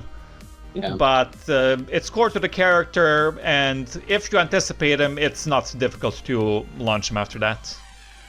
The new string, the 3-2-1, I think, where he ends with a sword. Yoshimitsus are lazy with that, but it's minus 14. Yeah. It's just that nobody knew how to punish it. Does push you back a bit, though. Does it? I don't think it does. Maybe we're not thinking of the same move. Is that the one that ends up with the overhead sword? It goes. I mean, the only reason why I put him in fair is if he was easier to pilot, he'd be in bullshit tier. But he is difficult to pilot. He is difficult to control. It's difficult to think of a game plan for him and to play it out correctly. It's not as difficult as it was in Tekken 7, though. Nothing is like this game has been. Yeah, but Yoshimitsu has been significantly made easier and had an easier game plan, which is why I think you see a lot more of them now. Yeah. Oh, yeah, that's true. I see quite a bit of them. Though they weren't too rare in 7, but they're much more frequent now. That's true. The only thing is, I've seen some really stupid Yoshimitsus in blue ranks, which makes me think it might push him up to okay. But if you learn the matchup, if you learn those new moves, it's really not as problematic. He doesn't have a full throw game, so that's not too difficult to deal with. Yeah. His unblockables. But he has had those, the unblockables. I was gonna say. Yeah. What but they were there in 7 as well. The sword sweep is a bit stupid, and online, I just cannot react to hop kick that in time. Yeah. I don't know. Maybe that's enough to bump him up to okay. I'm not sure. Oops. Let's keep him at fair. I think. Leroy. Leroy, I don't see too much of them. Yeah, me neither. I think I've seen like 2 Leroys so far. He's either okay or fair. I'm not sure. I'm not sure because I didn't get to fight him too much. There was one Leroy that did a Tekken King Leroy, I think. Did a really good job of pressuring me, but he also exploited the lack of matchup knowledge a bit. After I went into replay, I saw easily how I could deal with that. I can't say too much, same, because I haven't fought, like, I think 3 or 4 tops in the hundreds of matches that I've played, so not a very popular character anymore, probably because he was made more difficult than he was in 7, especially at the start of 7, like when he was released. In 7, his popularity also dropped massively in the final balance patches. Like, I think his OP-ness in 7 is what carried a lot of players to him. He would be either okay or fair now, but I can't make a definitive statement because I haven't fought enough of them. Let's put him in fair then. The rod, the low launching rod, is a bit silly. It's very fast, very high range, long range, but he only gets to do that once per match. Yeah. So I was gonna ask about that because I noticed he had a power-up thing, but I didn't know what the fuck that was. So I guess that's that. Yeah. I don't know too much about Leroy. He only, Yoshumitsu flashes every time, or sword sweeps every time. Leroy can do that once. Yeah. So as silly as that move is, it's last ditch effort or a last resort to make something out of it. Alisa. His parry also isn't as strong anymore with the changes to how parries interact with grabs. Yeah. I don't think he's nearly as stupid as he was. Definitely. Absolutely. This might change if I happen to find more Leroys and something, is discovered about how ridiculous they are. And he should be pretty easy to play though still. And easy to hit confirm stuff. I haven't tried. I will probably try him at some point, but have. For now, I don't think it's too bad. I didn't particularly mind finding Leroys, which is what this list is supposed to reflect. Yeah. Lee. Lee is a very honest character. He is, but the thing is, I think Steve is more honest than him.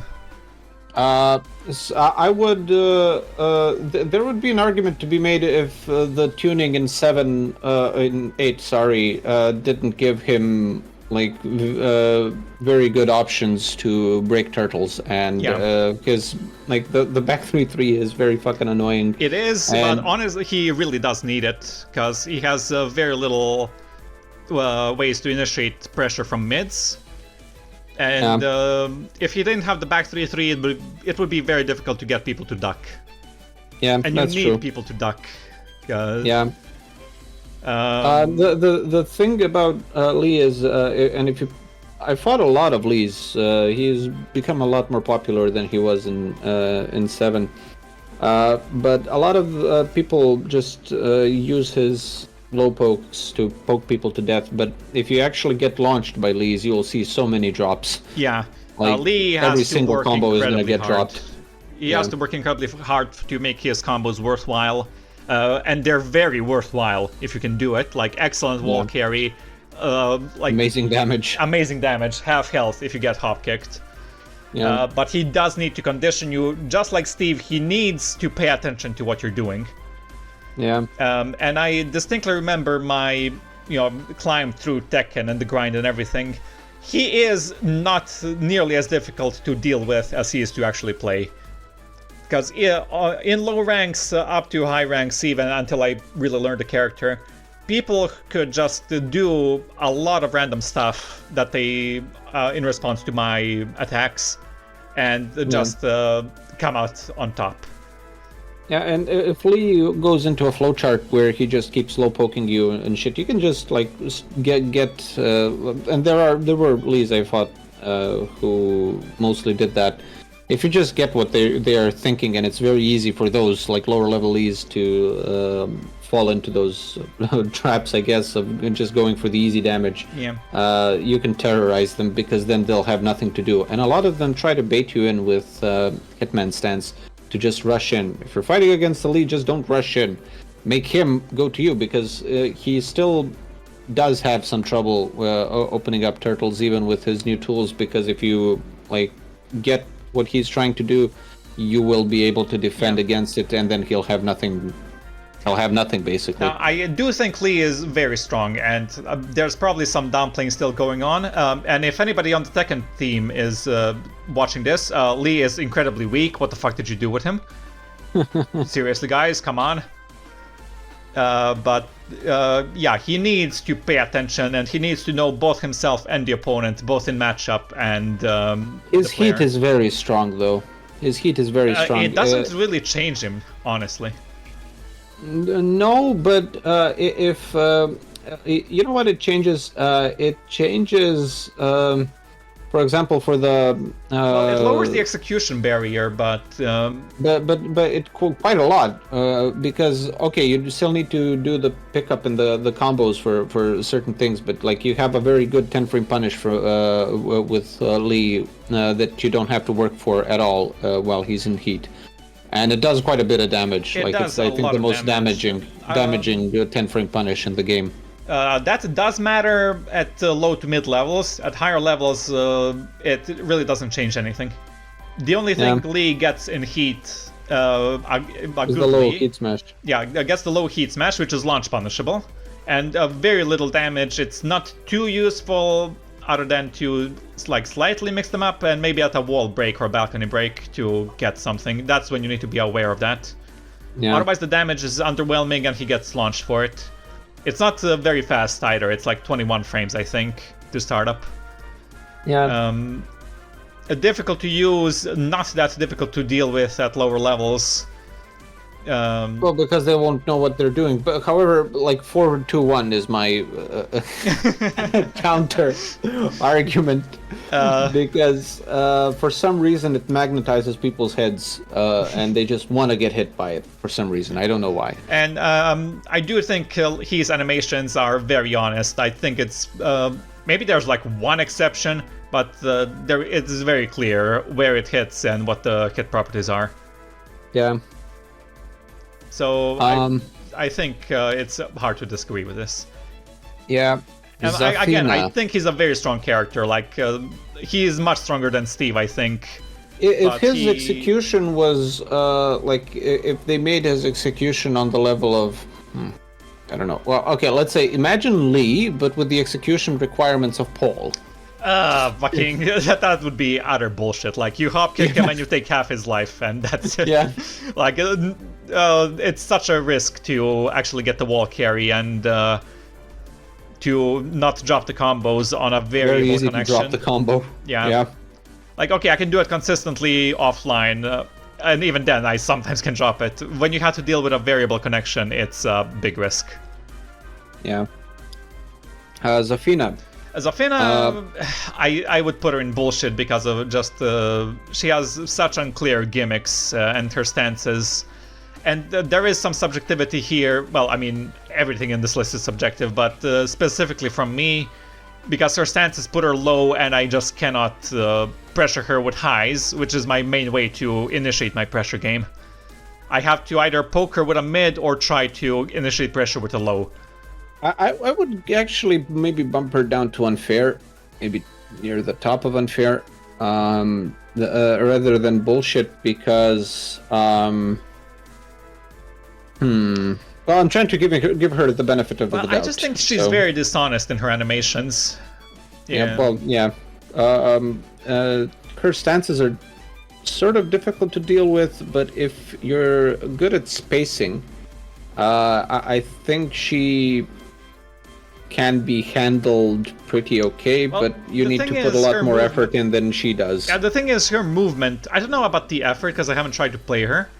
The thing is, though, she controls the spacing with her incredible movement and great approach tools.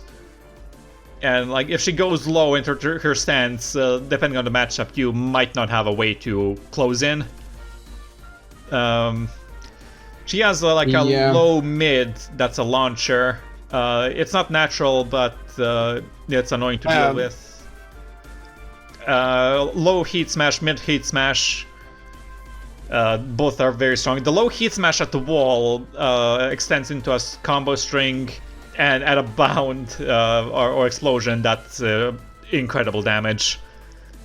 In 7 she was a lot more okay, I think. Oh, in 7 she was very strong though. I don't know how she compares now. People say she's a lot weaker. I'm not really feeling it, honestly. Yeah, and I'm seeing also more Zafinas than in 7. She was pretty rare to see in 7. So it was interesting to fight her then, because it was like once in like 100 matches. It was very annoying for me though. She's very hard to deal with. And her animations are so difficult to read. I'm not a fan. I don't like her. I accidentally screwed up the order, and Alisa was up next a while ago, but now she's at the end, but that's fine. That gives us a chance to talk about Monsieur Fromage. Whatever, let's put him here. Monsieur Fromage can go fuck himself, honestly. Yeah. He is, I think, like, besides King, I think if I think of a scrub playing Tekken, well, okay, maybe that's a bit harsh to say, because I think about somebody who wants to just... Fucking Victor is Hwoarang from Tekken 3, basically. He's just the character you pick up to mash the shit out of anything and kill people. I have killed people, orange rank people, with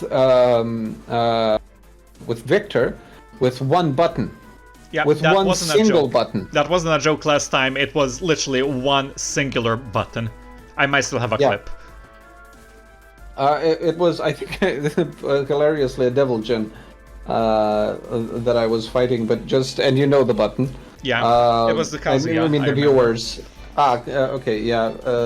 It's just like, it's so silly, and like, if you do somehow launch by pressing the random bullshit, you just do, and you did some damage. Yeah. Okay. Maybe it's because he's new and not many people have really labbed him yet. But I also think his attacks are very dishonest, hard to read how punishable they are. You know, he uses weapons all the time. Well. So the sword that has a lot of range and of course can't be parried. Yeah. I think the knife attacks also can't really be parried. Oh, not sure. I haven't tried. I could be wrong. The gun definitely he is can be fucking parried. Noctis. He is Noctis in a lot of ways. He can teleport around. He has a projectile. And that fucking in heat, that overhead or whatever the fuck he says. You know, that overhead heat sword attack. Oh, it's not in heat exclusively, but it's safe in heat. So. Yes, it's safe in heat. Yeah, and explosion. Exactly, and it also does has like an area of effect. Yeah, it kind of expands to the sideways in heat. I'm pretty sure as well, a little bit. Yeah. So it's harder to step, which is the. And it does chip, and is it just safe or does it put him at plus? Yeah, I think it's -4 on block for him.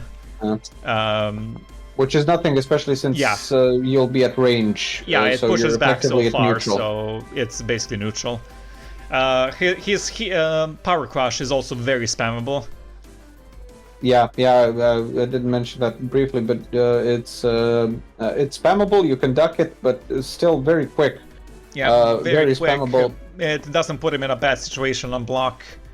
And you can mix it up with that. I don't know what the move is, but it does like a little blue light. Yeah, I think that's FF2 or running 2, one or the other. That's also a really good approach tool that if you block it, he's really at advantage there.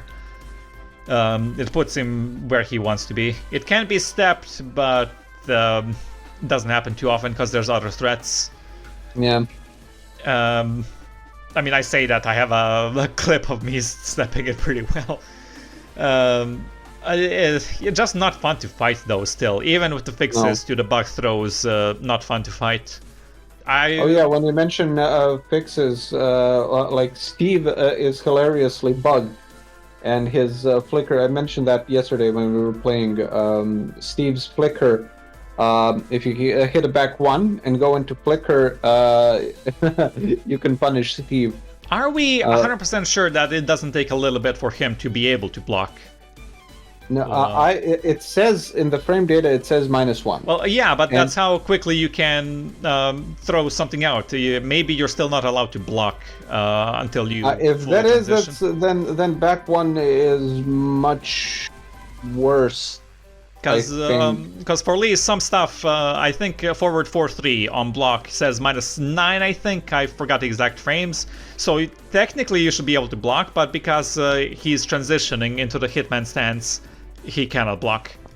And that's actually one of the reasons it's easier to deal with Lee than it is to... But I don't think that's like true for Peekaboo. Like there's a lot of transitions into Peekaboo where you can just block immediately. Maybe he transitions faster. Like I'm not sure. Back one is in that case like much worse if it was intended that you can't block from that, because back one is like -13. If you don't go into stance. I don't know. I haven't tried it, and I haven't played Steve despite wanting to. So if you go do a back one, you get -13 and you get punished. Or if you hold back and go into flicker, then you can be, I think, only 10 frame punished, but you still get punished, like guaranteed. From that, and I am not sure that's intended, because even in the frame data, when you look at it, it says -1. Well, yeah, but as I said, it doesn't take into account that you might not be able to block during the transition or something. But anyway, yeah, Victor, not fun to fight. Still, yeah. Just does not feel nice that he has so many different stuff. I don't like his character design either. Like, that sword is... He just stripped it from Jetstream Sam. Basically pretty annoying overall. And I have a really... I looked it up. Back one into flicker was safe in Tekken 7. Okay. And I have a really embarrassing clip of me getting hit with Victor's unblockable all the time. But the way it works is he teleports back and then charges it up. And it's not too slow as unblockables go, and has a good range. It's, I mean, it's completely on me that I was repeatedly getting hit by that, but I still think it's kind of stupid overall compared to other unblockables. He is definitely a cheap-ass character, and also to top off the list, fucking Alisa, where to put her? I think here. I think she might fall off at higher ranks on the bullshit part. No, actually, I think she remains, because I think I think I was watching a main man video where he mentioned talking with other players about Alisa and Alisa mains, about Alisa, where even Alisa mains like admit to some of her stuff just having no counterplay. Like there's no counterplay to it. Literally, if you do it right, if you do it correctly, there's nothing you can do. Her, like, she's just insane and horrible to fight against. The best way to counter Alisa is not to rematch her. So, no, yeah, with Feng at least you'll have some fun, maybe, fighting against him because he's ridiculous. But with Alisa, it's just like, oh, she flew away. Oh, now she's back. Oh, she has her fucking chainsaws out. Now she's gonna chainsaw your legs, or she's gonna chainsaw your face, or she's gonna chainsaw your stomach. Either way, you're gonna get chainsawed. It definitely. Some of the bullshit comes that it looks a lot scarier than it is for a lot of the chainsaw moves, and you can just kind of jab out of it. Well, yeah, but like you have to also, like, if she hits you with in her chainsaw stance, that high chainsaw slash that is +5 on block, and when that happens, you're in a mix-up because there's nothing you can do from that point except hope either she does that again and you duck and. You can potentially launch her depending on who you're playing, or maybe you duck and then eat the mid. Or maybe you don't duck and she chainsaws your legs and continues the offense. I guess it is really easy to set up those mix-ups, and they're pretty incredibly rewarding. easy. Especially with a power crush that instantly pulls out their chainsaws and she's in your face now, right where she wants to be.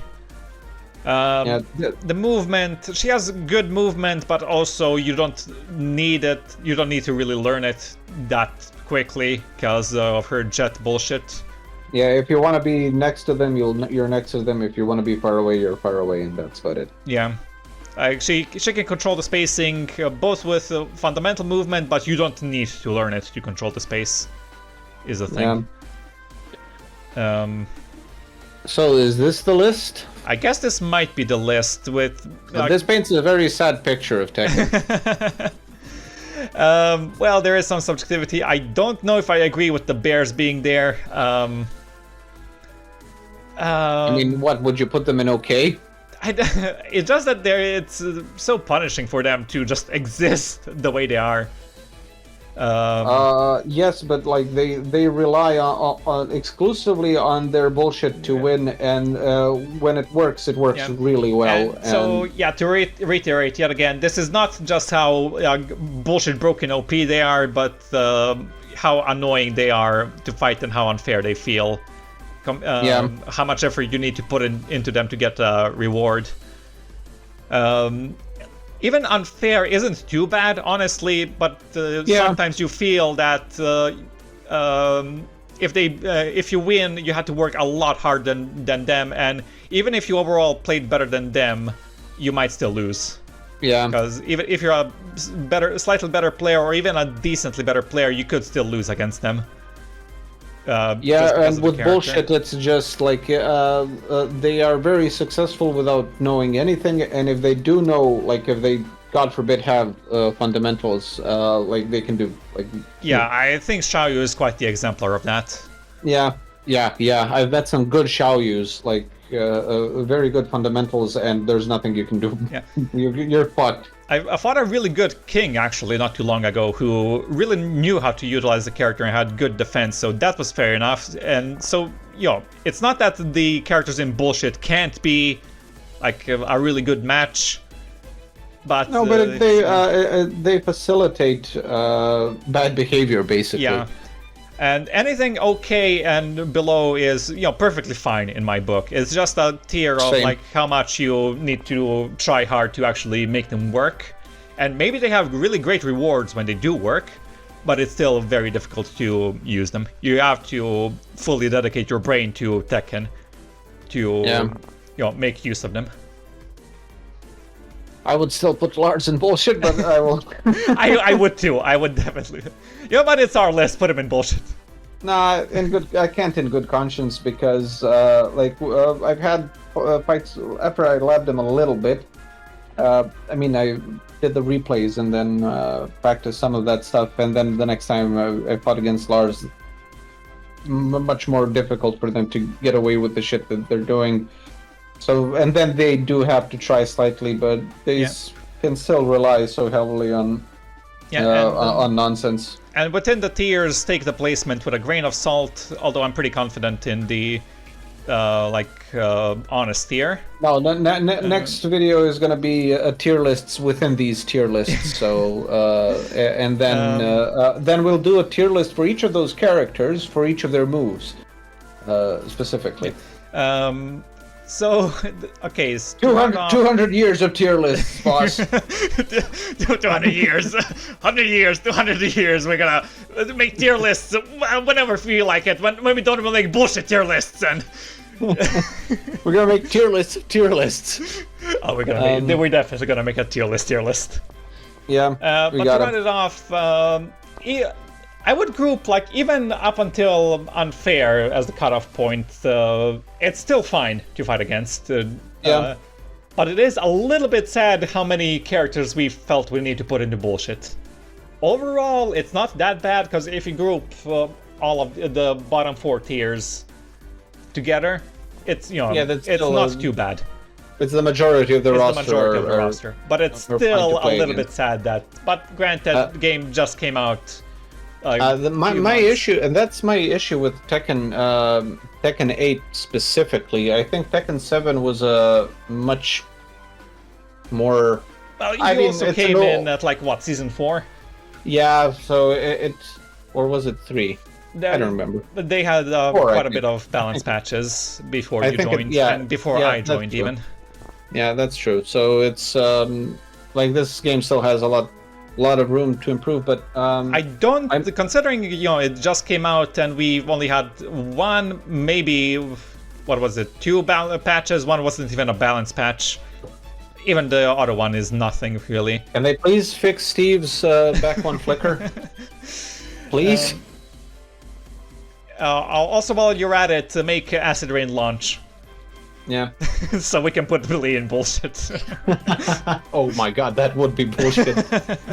I think he can actually get off a sidestep. He can get a small combo on a bear off of Acid Rain, but that's hardly amounts to anything. Yeah.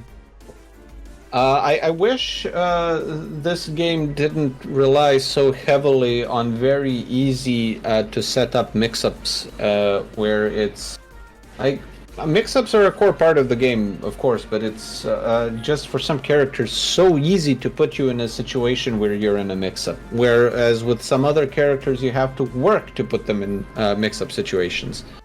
And like for others, like with Feng, when he's in heat, he can choose when. He can choose, like, no matter what, doesn't matter what you're doing, unless you have him up against the wall and under pressure, he chooses when, like, okay, mix-up time.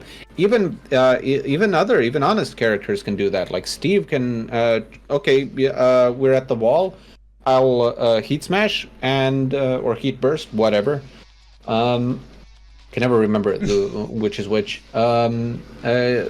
You do that, and when the burst ends, you're in Lionheart, you're in a good position, and now the opponent has to guess. Will they duck and die, if they're, for example, at low health, or will they stay like on their feet and then get their guard broken and then also potentially die?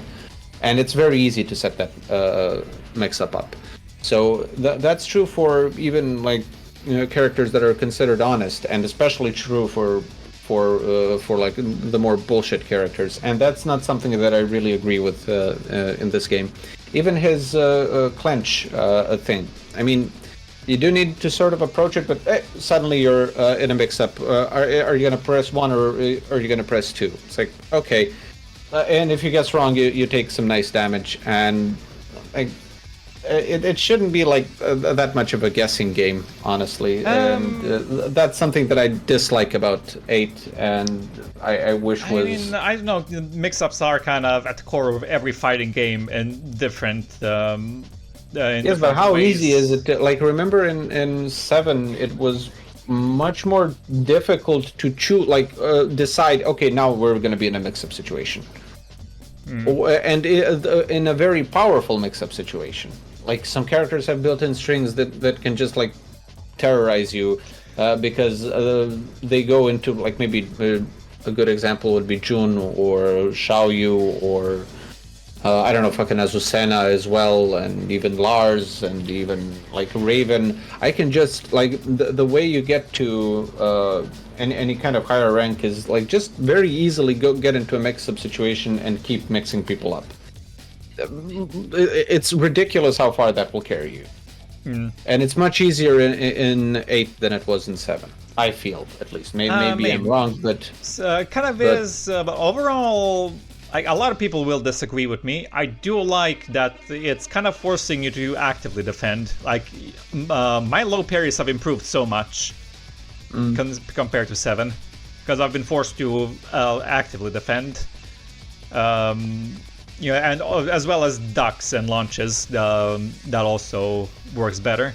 It really wants you to find holes in your enemy's offense to punish them severely, because if you defend well, and this is especially true for Lee, because he's a strong defensive character, you can just turn the tables on them immediately. And it's a very fast-paced game, but you often find yourselves in situations where both of you just kind of step back and try to just very carefully get in and poke you out, especially if you're like both pretty low health and the match is on the line. I've had Unless you're very Feng. aggressive players just. I've had very aggressive players just completely slow down and like, oh wait, no,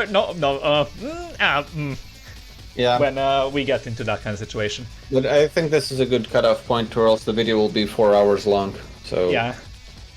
Well, fucking call this stupid bullshit taking the piss video, assholes. yeah. Imagine wasting this much time. It was 40 minutes of fucking improvised bullshit. Now this is gonna total like 2 hours, so fuck you. Unless you got the joke, in which case, well, even if you didn't find it funny, I'm at least happy you had the brain power to recognize it was a stupid little parody. In summary, fuck us all, fuck Tekken. Fuck this game. that will stay true no matter what. Yeah. Alright, bye! Right. Bye.